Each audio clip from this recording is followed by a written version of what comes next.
What would you do if 60 of your bravest sons were taken in one single dawn, not by chance but by betrayal? In the stillness of a Burkina morning, the nation awoke not to birdsong but to grief.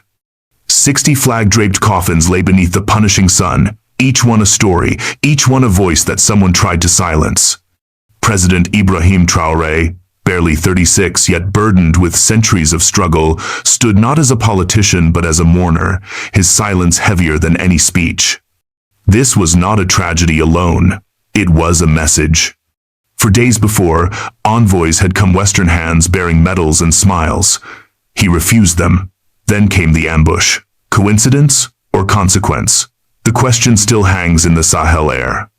But one thing is certain, Africa has wept enough. This time, it will not cry, it will rise. Stay with us, this is more than breaking news. It is the story of dignity rising from ashes. Subscribe and walk with us on this path of African freedom. What follows is not simply the account of 60 fallen soldiers. It is the rebirth of a nation's breath, and perhaps the awakening of a continent's soul. It was not in the dead of night that the attack came. It arrived with precision, as if scripted. At exactly 4:38 in the morning, the eastern skies over Dargo trembled with the thunder of gunfire. Within 2 minutes, all communication lines were severed. The distress calls never made it through. The surveillance drones stationed nearby had been jammed and silenced. By the time reinforcements stirred, the outpost had already been reduced to silence and smoke. 60 soldiers lay still. They were not nameless. Public television would later display their portraits one by one, names, villages, dates of birth. The youngest among them, barely 19, had written in his last letter home that he wanted to serve his country before starting a family. The eldest, 38, left behind 3 children who would never again hear his laughter. These men were not statistics. They were flesh, faith, and families torn from the fabric of Burkina Faso. By noon, their bodies were retrieved. Each one was wrapped in the national flag, carried not with speeches but with silence. The capital, Ouagadougou, came to a halt the following day. Posters of the fallen decorated the walls of ministries and schools. At the steps of the National Assembly, a black banner stretched across its length, declaring, "They did not die in vain." The government announced 3 full days of mourning. Schools across all 13 regions were closed. For 72 hours, the nation did not laugh, did not sing, it remembered. But grief alone never walks in silence. It carries questions. Who knew the patrol rotations at Dargo? Who had access to the transmission codes that controlled the drones? Who struck with such precision that even the timing of backup seemed anticipated? These were not the whispers of conspiracy, they were the logical doubts of a people long accustomed to foreign interference. The pain of the ambush was magnified by timing. Only 4 days earlier, President Ibrahim Traore had rejected a delegation of Western envoys who arrived with medals, handshakes, and proposals of strategic partnership. For the Americans and Europeans, it was framed as routine diplomacy, but for Traore, it was theater. He refused the awards, declined the promises, and closed the door. Days later, 60 of his men were gone. Coincidence or consequence? In the streets, few believed in coincidence. In Bobo Dioulasso, elders gathered at the Grand Mosque, their voices rising in prayer for the souls of the departed. But outside, conversations burned hotter than incense. "So this is the cost," one man murmured, gesturing at the radio bulletin. "This is what we pay for standing tall." Silence followed. No one disagreed. At the University of Ouagadougou, students spray-painted slogans across campus walls. "Our dignity has a price, and we are paying it." The media, too, shifted its tone. National outlets began using words like strategic retaliation and coordinated message. One headline in La Faso Tribune captured the sentiment: "Refuse the West, and they remind you who still holds the trigger." The attack was no longer being seen as a tragedy alone, it was interpreted as a punishment. Inside the presidential compound at Kuluba, however, there was no theatrical rage. Traore issued no emotional speeches. He did not accuse, nor did he beg for sympathy. Instead, he moved with silence and calculation. Soldiers were reassigned, documents drafted. A quiet restructuring of the military chain of command began. A close advisor described the atmosphere with two words: controlled fire. Yet the public demanded clarity. Was this an act of terrorism, orchestrated by shadowy militias in the Sahel? Or was it something darker, an indirect warning from those who had long sought to keep Burkina Faso in their orbit? Each unanswered question deepened the people's suspicion. Each coffin draped in red, green, and gold was not only a symbol of sacrifice, but a reminder of the cost of independence. In those early days, a phrase echoed in the streets and over the airwaves. They were not just soldiers. They were our voices. That refrain transformed grief into resolve. Mothers who had lost sons declared they would not surrender their children's sacrifice to silence.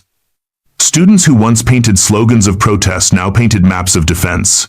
And through it all, the nation waited for a signal from its young leader. The first signal came quietly. Traore did not call for vengeance. He called for protection. His public directive was simple, delivered without flourish: build the wall. It was not about bricks and mortar, but about sovereignty, readiness, and the will to stand. Logistics teams began relocating equipment to the eastern frontier. Drone prototypes were ordered into local production. Workshops that once repaired trucks now prepared to assemble unmanned aerial vehicles. No imports, no foreign experts. Just Burkinabe hands, minds, and steel. For a country long dismissed as fragile, the decision was audacious. For its people, it was galvanizing.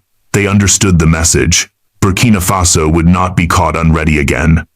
And yet, one question remained, lingering in the silence of mourning halls and the watchful eyes of grieving mothers. If this ambush was indeed a warning, what storm might come next? The capital was still wrapped in mourning when a deeper shift began to unfold. On the walls of Ouagadougou, the black banners of grief remained, but underneath them, new posters appeared. They bore no faces of the fallen. Instead, they carried diagrams of drones, training schedules, and slogans. We rise by preparing. At the Grand Mosque of Bobo Dioulasso, elders continued their prayer vigils, but outside in the courtyards, voices grew sharper. We will bury them, yes, one man said, but we will not bury the reason they died. The crowd around him murmured approval. What had begun as mourning was mutating into defiance. In the universities, students who had once painted walls in sorrow now painted strategies. At the University of Ouagadougou, lecture halls turned into forums for debate. What is the price of dignity, and how does a nation defend it? Young men and women, many too young to vote, spoke of borders, sovereignty, and retaliation with the urgency of survival. Meanwhile, President Ibrahim Traore moved with deliberate silence. For 4 days after the ambush, he refused to address the public directly. Ministers urged him to speak, to channel the grief of the people, but he shook his head. Let them weep, he told his closest advisors. When the tears dry, they will hear better. Behind the guarded gates of the presidential complex, a very different drama was unfolding. Command structures were redrawn. Military intelligence was reallocated. A new doctrine was being drafted not in parliament, but in war rooms filled with maps and unlit cigarettes. Then came the announcement, delivered with the precision of a blade: Operation Kulpelgo. Its name, taken from an old Burkinabe word meaning fortress, was more than a military plan. It was a nationwide mobilization. Its mandate was clear: train civilians for strategic defense, decentralize command into all 13 regions, and fortify borders using both traditional vigilance and modern technology. Community halls across the countryside were repurposed overnight. Farmers came carrying machetes, teachers arrived with chalk, hunters with old rifles, and students with laptops. Each was assigned a role. In Funoro, traditional hunters taught teenagers how to read terrain by the stars. In Djibo, computer science graduates began coding software for drone flight paths. In Tenkodogo, retired soldiers trained school teachers in basic tactical response. The message was unmistakable. No citizen would remain idle, no region would remain unprepared. And then, as if the script demanded a new twist, an unmarked gray military aircraft landed quietly at Bobo Dioulasso airstrip. From its ramp descended 11 men in black tactical uniforms, Russian special operations instructors. They carried no flags, no banners, no conditions. They came with manuals and discipline. For the West, this was provocation. For Burkina Faso, it was opportunity. Traore did not receive them with fanfare. He did not even appear at the airstrip. His message to them, relayed through aides, was firm. They come on our terms, or they do not come at all. Within 48 hours, joint drills began between Russian instructors and Burkina Faso's elite units. Urban counterstrike simulations, drone interception protocols, border defense rehearsals. The Russians trained, but the command remained Burkinabe. No private mercenaries, no foreign flags, just cooperation under sovereignty. The people noticed.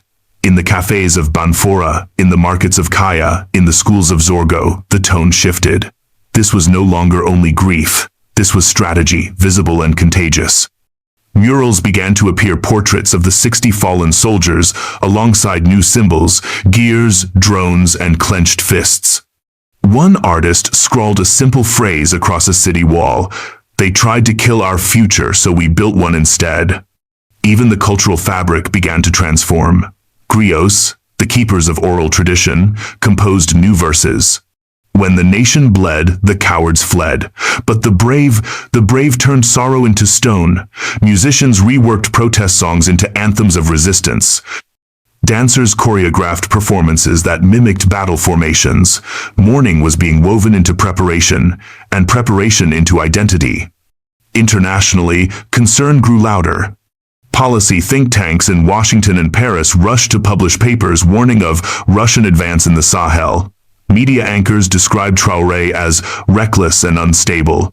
Yet in Ouagadougou, his silence remained steady. He did not explain, did not justify. He built. And the people followed. Within the first week of Operation Kulpelgo, over 4,000 civilians registered for defense education. Young women in Yako painted murals of Traore beside freedom trees planted in honor of the 60 fallen soldiers. Grandmothers began sewing camouflage into ceremonial robes. Even the smallest villages participated.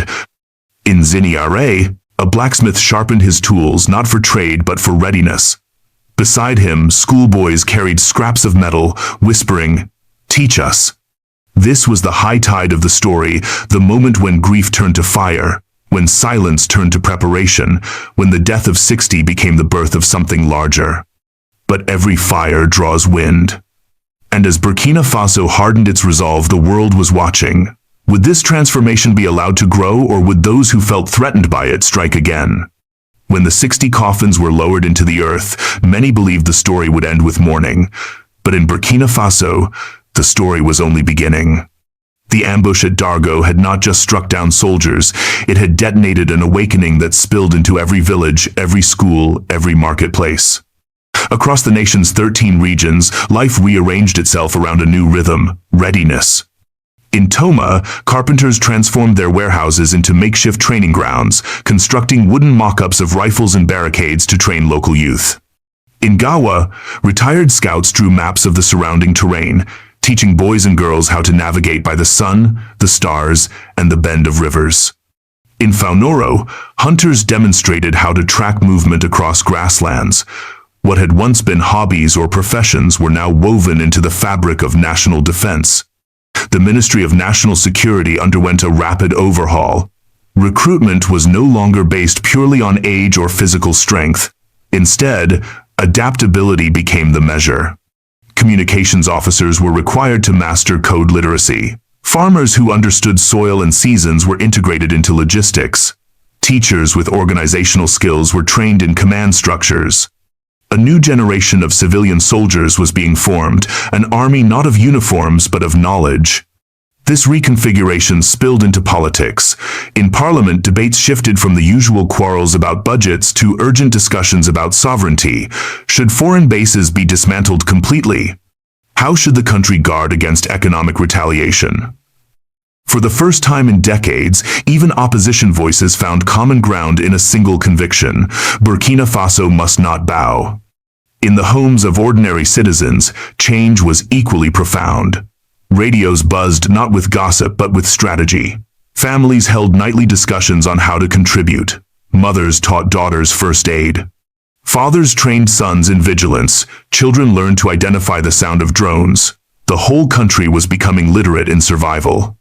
At schools, a symbolic ritual took shape. 60 freedom trees, one for each fallen soldier, were planted across the regions. Next to each tree stood a plaque, "You fell so we may rise." Beneath their shade, students recited lessons not only from textbooks but from a living history. Teachers would pause algebra lessons to ask, "What does sovereignty mean to you?" And the children would answer with words beyond their years, "It means we stand." The cultural sphere mirrored this transformation. Painters covered city walls with murals of resilience. In Tikare, dancers reimagined traditional performances as symbolic war drills. In Batié, musicians turned protest chants into hymns of defiance, sung not in anger but in unity. Even griots, the storytellers of old, carried new verses into villages by firelight, weaving memory into resistance. Economically, the consequences of defiance were sharp. Foreign consultants began withdrawing. Aid packages were frozen. Infrastructure projects funded by external donors were suspended. Yet, rather than despair, the people of Burkina Faso spoke of independence. "Better hunger on our own terms," one farmer in Zorgo said, "than bread baked in chains." His words spread across radio waves, repeated like a mantra. President Ibrahim Traore reinforced this spirit with a structural roadmap for fiscal delinking. National banks were instructed to reduce reliance on foreign currency reserves. Contracts with external firms were reviewed. Some projects were reclaimed outright, redirected into local hands. The road ahead promised hardship, but it also promised dignity. Through it all, the faces of the 60 fallen lingered everywhere, on posters, in classrooms, in murals, in prayers. They were not just mourned, they became the rallying cry for an entire generation. One retired colonel described it best when he told a reporter in Banfora, "This is not revenge, this is memory turned into muscle." The transformation was not without tension. Whispers of fear still traveled through marketplaces. What if sanctions deepen? What if foreign armies strike again? But the responses were no longer timid. "Then we endure," replied an elder in Kaya, "because if we do not endure now, we will endure forever." The ambush at Dargo had been intended to break the nation's spirit. Instead, it welded the people to a new vision of sovereignty. It had redefined patriotism not as loyalty to a flag alone, but as a lived discipline of readiness, sacrifice, and unity. And so a question began to echo across the Sahel, from mosques to universities, from farms to parliament halls.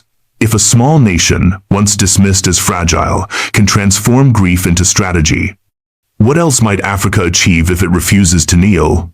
If you believe this is what Africa needed all along, say it in the comments and let your voice rise. The question did not fade with the echoes of mourning. Instead, it sharpened.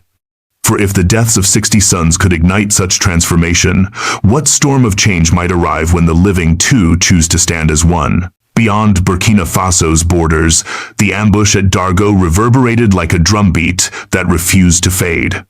What the nation interpreted as betrayal, the world framed as instability.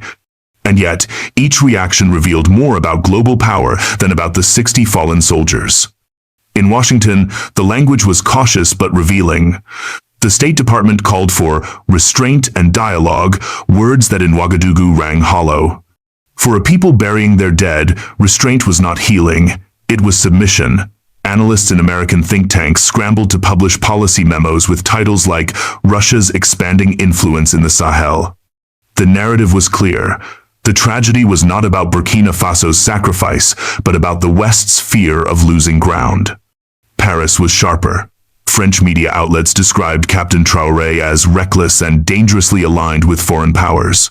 Editorials warned of a new axis of instability in West Africa.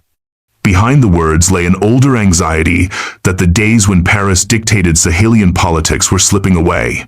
For decades, France had styled itself as the region's custodian. Now, that authority was being openly defied, and the cost was visible. Moscow, in contrast, sent no speeches. 11 men in black tactical uniforms arrived silently in Bobo Dioulasso, training manuals in hand. For Russia, symbolism mattered less than action. And for Burkina Faso, what mattered was sovereignty. Traoré's condition was firm. Cooperation, yes, but only under Burkinabe command. No foreign flags, no private mercenaries, no backroom deals, collaboration without submission. Meanwhile, across the African continent, murmurs grew louder. In Bamako, Mali sent observers to witness the new drone command protocols. Niger dispatched cyber officers to study Burkina Faso's signal encryption methods. In a discreet trilateral meeting along the Sahelian border, the first joint draft of a wall of resistance was signed, an unprecedented framework for Sahelian defense. What had begun as national mourning was crystallizing into regional doctrine. The European Union expressed concern. Aid reviews were quietly initiated. Sanctions discussions surfaced in Brussels, yet in Ouagadougou the responses sounded strangely familiar. Concern had been the vocabulary of every foreign power that claimed to care for Africa while extracting its wealth. Sanctions were the punishment for daring to dream beyond permission. The people recognized the pattern, and they no longer trembled. But the question echoed beyond policy rooms. What does it mean when a small West African nation, led by a man barely in his mid-30s, redraws the map of allegiance? What does it mean when Burkina Faso declares openly that its alliances will no longer be chosen in Washington, Paris, or Brussels, but in Ouagadougou itself? The eyes of the world were upon them. Some watched with hope, some with fear, others with anger. But inside Burkina Faso, the people were no longer watching. They were building. And as superpowers shifted uneasily, one truth lingered in the Sahelian dust. If this was only the beginning, what storm of defiance might come next? The burial mounds of 60 soldiers are no longer fresh, yet their shadow stretches across the future. For Burkina Faso, the attack at Dargo was not just a wound, it was a mirror, forcing the nation to ask, where do we go from here? The choices are stark. One path is familiar: dependence, waiting for aid, seeking permission from powers that have never bled for Africa. That road promises short-term relief but eternal subordination. The other path is harder, steeper, but alive with dignity. Sovereignty through sacrifice, self-reliance, even in scarcity, resilience forged by will rather than by foreign approval. President Traore has made his choice. Operation Kulpelgo is not only a military program, it is a philosophy. Every citizen becomes a guardian, every school a classroom of resilience, every village a node in a national web of defense. If pursued with discipline, this could transform Burkina Faso from a fragile state into a fortress of resolve. If pursued carelessly, it could exhaust resources and invite harsher retaliation from abroad. The stakes are nothing less than survival. For Africa as a whole, the implications are profound. Already, Mali and Niger have walked alongside Ouagadougou, forming the Sahelian wall of resistance. Whispers of broader coalitions circulate from Dakar to Dar es Salaam.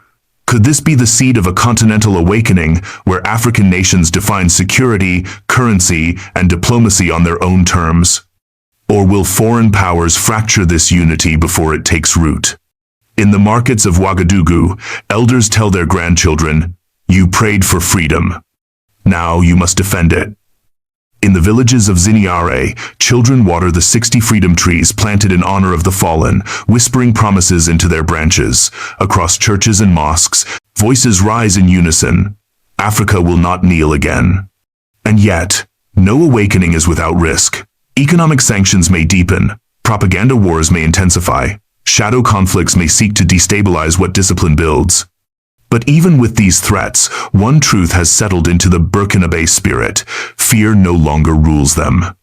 The road ahead is uncertain, but for the first time in generations, it is theirs to walk. The future of Burkina Faso will not be dictated in foreign embassies, but in the resolve of its villages, the strength of its youth, and the courage of its elders. The continent now faces its own choice. Will Africa remain a stage where others write the script, or will it seize the pen and draft a doctrine of its own? Because if 60 lives lost can spark a movement of millions, what might Africa become when the living stand as firmly as the fallen? The story that began with silence at Dargo does not end with graves.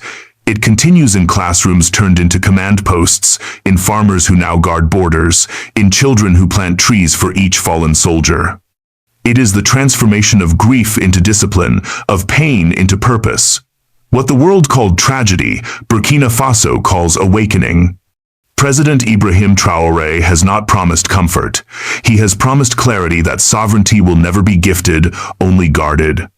Under his watch, 60 lives lost are not symbols of weakness, but seeds of strength, watered by memory and guarded by resolve. This is the message echoing across markets, mosques, and schools. Africa will not kneel again. The future is uncertain. Sanctions may harden, propaganda may intensify, and foreign powers may try to fracture what is being built. Yet the people know now that the choice is theirs. For the first time in generations, destiny is not dictated in foreign capitals, but in the hearts of Burkina Faso citizens. The nation's path is being written not in borrowed ink, but in its own blood and determination. And so the question extends beyond borders. What does this mean for Africa? If one small country dares to define its future, what might a continent achieve if it walks the same road? From Bamako to Baltimore, from Dakar to Detroit, the echoes are the same. The age of submission is closing, and a new chapter of dignity is opening. If this story stirs something in you, do not scroll in silence. Like, share, and subscribe. Our ancestors were muted for too long. Now we speak the future out loud.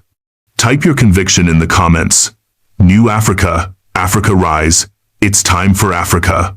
Let your words breathe in the spaces where history once silenced us. Because from the soil of Burkina Faso, where 60 suns lie beneath the red earth, a new doctrine has risen. Not revenge, but resilience. Not dependency, but dignity. And as the wind carries their names across the Sahel, one truth remains. They did not fall in vain. They fell so that Africa may stand.